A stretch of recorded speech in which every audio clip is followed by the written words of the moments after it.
Hello everybody, this is Gregory with How I Lost Over 100 Pounds and Kept It Off for 30 plus years, where there should be no hesitance in your weight loss and weight maintenance. Now, today we're going to talk about and continue the installment of Confessions of an Obese Child. We're going to talk about the locked cabinet. Now, before we begin, if you need help with your weight loss, contact me through the Clarity FM link found here in the episode notes. Also, check out my website because there's tons of articles and tons of recipes that might help you. My podcast, which I'll put a banner in here. And if you appreciate my content, there is a link for PayPal to make a small donation. So I just went to a funeral, so I'm kind of locked in. So I thought, well, might as well record something here and use the time efficiently.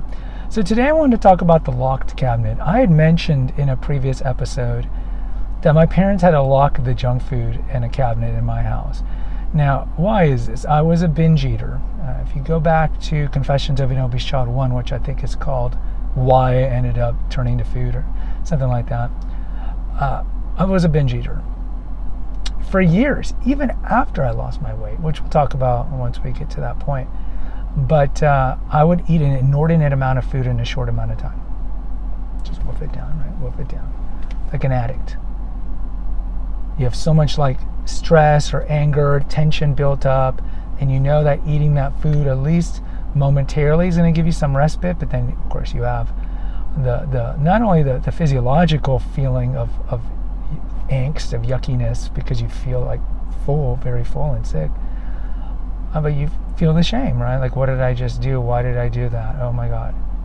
But I did this most of my childhood. And so my parents didn't really know what to do because I had two older brothers. Now my middle brother is 6 years older than I am, but there was a time where we all lived in the same house, and my brothers were regular weighted. They wanted junk food, but they also, my parents knew that my appetite was ravenous because I was trying to numb the pain and feed a hole that can't be filled. So they didn't really know what to do. So for a little while, what they did was they would give my brothers or tell my brothers where they were hiding food in the house. But when my parents would not be there or I was alone, I would just, my mom wasn't the best at hiding stuff. And so I just rummage around and eventually I'd find it. So they figured that out as well. And so they didn't really know what to do. So eventually they decided to put all the junk food in a cabinet in the kitchen, and they actually installed a lock.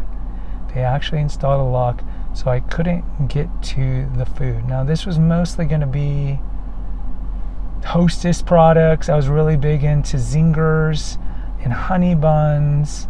So all the kind of non-perishable middle aisle crap food was there. So Pop-Tarts, chips, cereals, and a lot of just pastries. Entermans. My mom just bought so many Entermans. And Enterman was that bakery company that they would make pastries and strudels, but in those long white containers. And they actually had at one point, I remember in the 90s, early 90s, fat-free assortment of food. So no fat in pastries.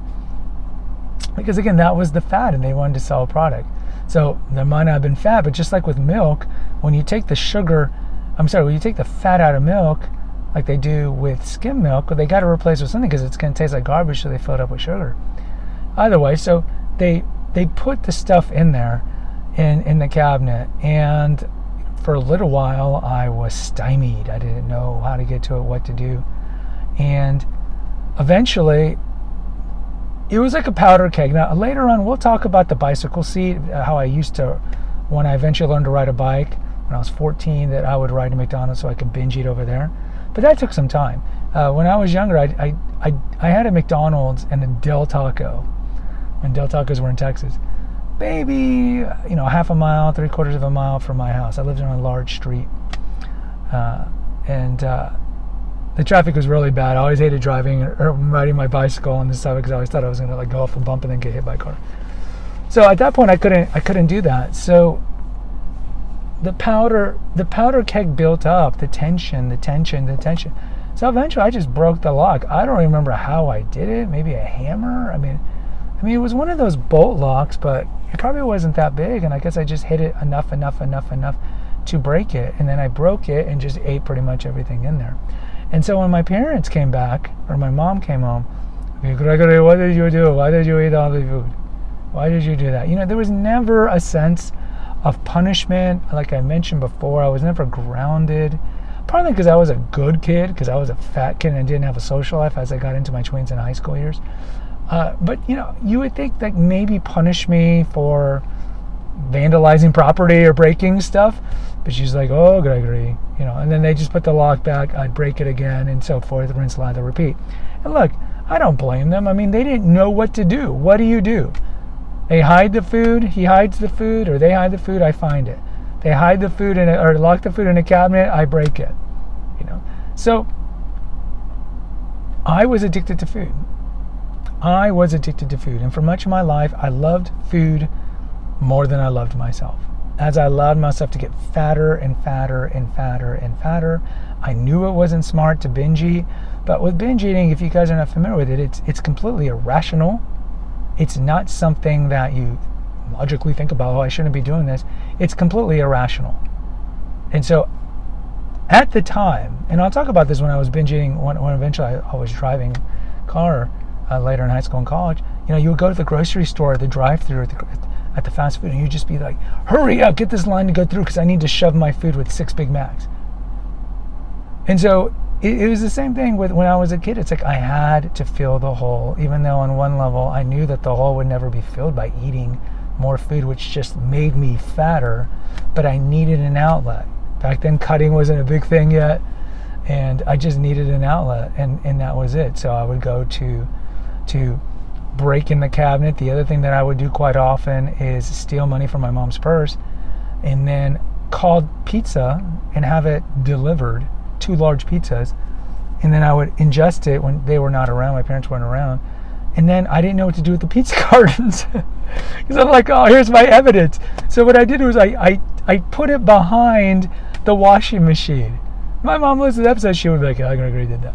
I put it behind the washing machine, so there'd be like 10 cartons just piled on it. I'd put it behind the refrigerator, put it behind the freezer. I'd find places underneath the bed because I had to hide the evidence. But they knew. They eventually said, oh, Gregory, what are you doing? They didn't know what to do. They were at their wits' end. I was going to dietitian after dietitian, still binge eating. Nothing worked. Nothing worked at all. So guys, post in the comments. Let me know if you can relate to this. If you have a history of binge eating, I'd like to hear from you. Hit the notification, subscribe, and share button and share with others. Until next time, take care. God bless and pray.